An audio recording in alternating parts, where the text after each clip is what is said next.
Opu Bugis 5 bersaudara. Jejak perantau yang menyatukan Bugis dan Melayu. Oleh Dr. Abdul Hafid, SAG, MPD, MM. Sejarah Nusantara tidak hanya dibentuk oleh raja-raja yang bertahta, tetapi juga oleh para perantau yang berani meninggalkan tanah kelahiran demi sebuah keyakinan tentang masa depan.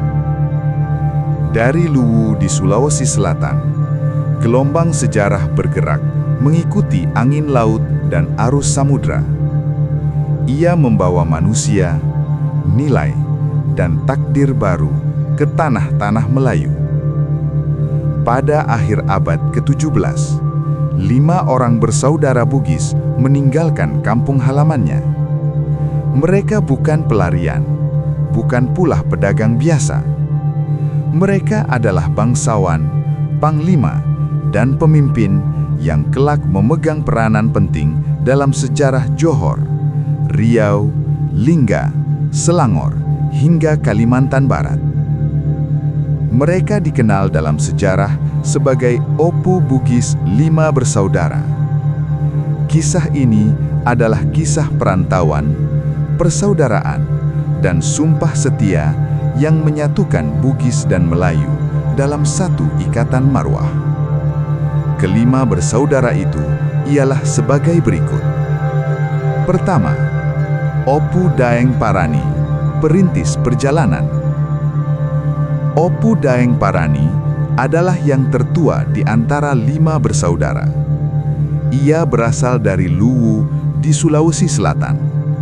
Putra Opu Daeng Rilaga dan cucu Lama Dusalat, Raja Luwu. Darah bangsawan dan kepemimpinan mengalir kuat dalam dirinya. Setelah wafatnya sang ayah di Pulau Siantan, Daeng Parani mengambil peran sebagai pemimpin keluarga. Ia memimpin saudara-saudaranya meninggalkan Sulawesi dan mengarungi Nusantara. Mereka singgah di Kalimantan, Selangor, dan akhirnya Johor. Dalam konflik besar perebutan tahta Kesultanan Johor, Daeng Parani berdiri di pihak Sultan Sulaiman Badrul Alamsyah melawan raja kecil dari Siak.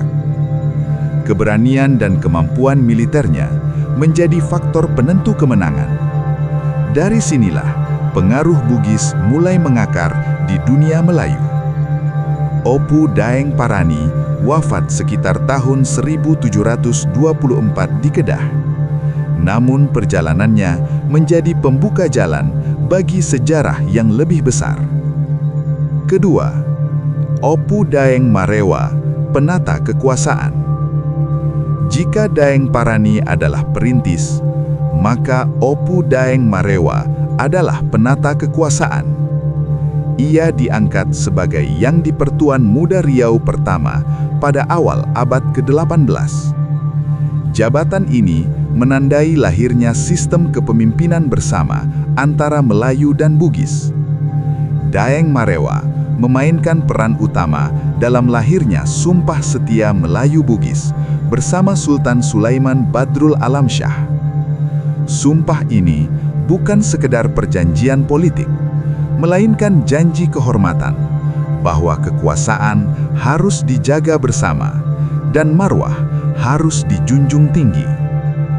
Melalui pernikahannya dengan Tun Cik Ayu, putri Tumenggung Johor, ikatan politik berubah menjadi ikatan darah.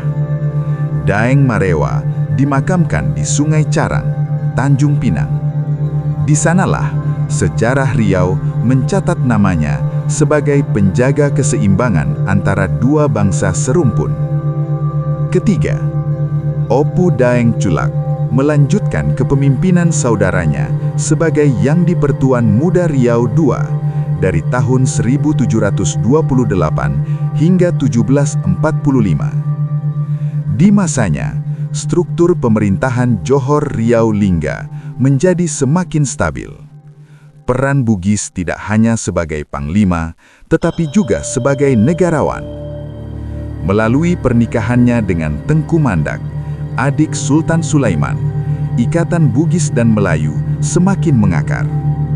Pemerintahannya dikenal mampu menjaga stabilitas politik, memperluas jaringan perdagangan, dan menguatkan Riau sebagai pusat kekuasaan Melayu. Namun, warisan terbesar Daeng Celak bukan hanya pada masanya, melainkan pada keturunannya. Putranya, Raja Haji Fisabilillah, kelak memimpin perlawanan besar melawan penjajahan Belanda. Sementara Raja Lumu, putra lainnya, dinobatkan sebagai Sultan Selangor pertama. Melalui garis keturunan inilah, darah Bugis Luwu terus mengalir dalam sejarah kerajaan-kerajaan Melayu.